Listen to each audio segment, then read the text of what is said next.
आर्थिक स्वतंत्रता का अर्थ है ऐसी स्थिति प्राप्त करना जहां व्यक्ति को अपनी रोजमर्रा की जरूरतों और इच्छाओं को पूरा करने के लिए सक्रिय रूप से काम करने की आवश्यकता न रहे, अर्थात उसकी पैसिव इनकम जैसे निवेशों से रिटर्न, किराया, डिविडेंड या अन्य स्रोत इतनी पर्याप्त हो कि वह बिना काम किए भी अपनी मनचाही जिंदगी जी सके। और यह अवस्था किसी अलौकिक प्रयास से नहीं बल्कि सटीक योजना, अनुशासन, धैर्य और वित्तीय समझदारी से प्राप्त की जा सकती है।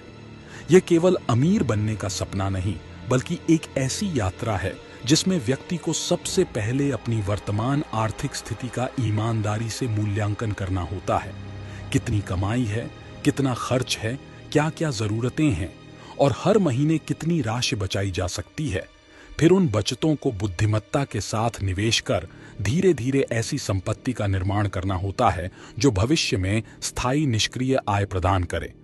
उदाहरण के लिए, यदि किसी व्यक्ति का मासिक खर्च Rs50,000 है तो उसे सालाना Rs6 लाख की आय की आवश्यकता है, और अगर वह 5% सुरक्षित रिटर्न मानकर चल रहा है तो उसे Rs2 करोड़ का फंड बनाना पड़ेगा जिससे वह आर्थिक स्वतंत्रता प्राप्त कर सके।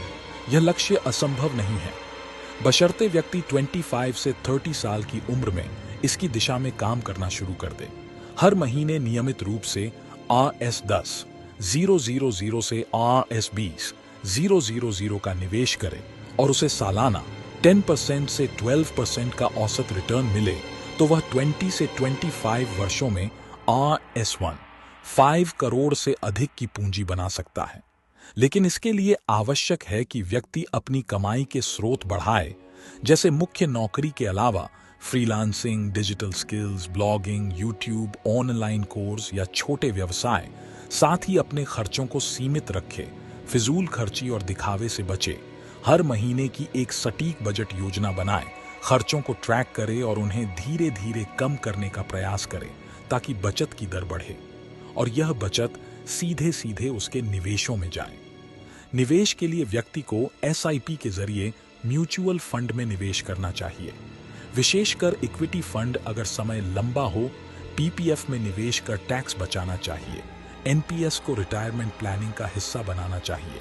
सोवरेन गोल्ड बॉन्ड्स में गोल्ड एक्सपोजर लेना चाहिए और धीरे धीरे अगर सामर्थ्य हो तो रियल एस्टेट में किराए की आय के लिए संपत्ति खरीदने का विचार करना चाहिए।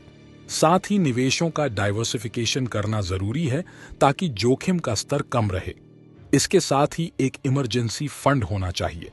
कम से कम 6 से 12 महीने का मासिक खर्च FD या लिक्विड फंड में रखा जाए ताकि किसी भी अप्रत्याशित स्थिति जैसे नौकरी जाना, बीमारी, महामारी में जीवन की गाड़ी न रुके। इसी तरह टर्म इंश्योरेंस और हेल्थ इंश्योरेंस भी इस योजना का अहम हिस्सा है ताकि मृत्यु या बीमारी के समय आर्थिक दबाव परिवार पर न आए। व्यक्ति को अपने हर वित्तीय लक्ष्य के लिए अलग फंडिंग करनी चाहिए, जैसे बच्चों की शिक्षा, घर खरीदना, रिटायरमेंट, यात्रा आदि, और उन सभी के लिए समय सीमा और राशि तय कर मासिक SIP या निवेश करना चाहिए ताकि लक्ष्य समय पर पूरे हो सके। मानसिकता भी इसमें महत्वपूर्ण भूमिका निभाती है। व्यक्ति को दीर्घकालिक सोच रखनी होती है। छोटी मोटी असफलताओं से घबराना नहीं चाहिए, दूसरों के दिखावे में आकर खर्च नहीं करना चाहिए और अपनी वित्तीय यात्रा की तुलना किसी और से नहीं करनी चाहिए, क्योंकि हर किसी की परिस्थिति अलग होती है। वित्तीय स्वतंत्रता की राह में आम लोग जो गलतियां करते हैं वे हैं बिना प्लानिंग के खर्च करना, क्रेडिट कार्ड और पर्सनल लोन जैसे महंगे ऋण लेना, बिना समझ निवेश करना या सिर्फ बचत खाते में पैसा रखना, एक ही आय के स्रोत पर निर्भर रहना और निवेश को कल के लिए टालते जाना। लेकिन अगर व्यक्ति इन गलतियों से बचे, जल्दी शुरुआत करे, निवेश की आदत बनाए और समय समय पर अपने पोर्टफोलियो की समीक्षा करता रहे, तो न सिर्फ वह आर्थिक रूप से स्वतंत्र बन सकता है बल्कि अपने पूरे परिवार का भविष्य भी सुरक्षित कर सकता है।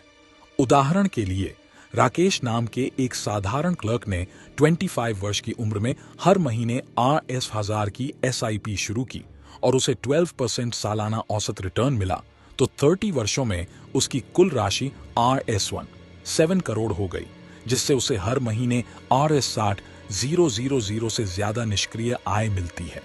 और अब 55 की उम्र में वह पूरी तरह आर्थिक रूप से स्वतंत्र है। न उसे नौकरी की जरूरत है, न किसी का डर। वह अब अपने परिवार के साथ समय बिताता है, यात्राएं करता है और सामाजिक कामों में भी योगदान देता है। इस तरह की सच्ची कहानियां यह दिखाती हैं कि अनुशासन, ज्ञान और धैर्य से कोई भी व्यक्ति आर्थिक स्वतंत्रता प्राप्त कर सकता है, चाहे उसकी शुरुआत कितनी भी छोटी क्यों ना हो।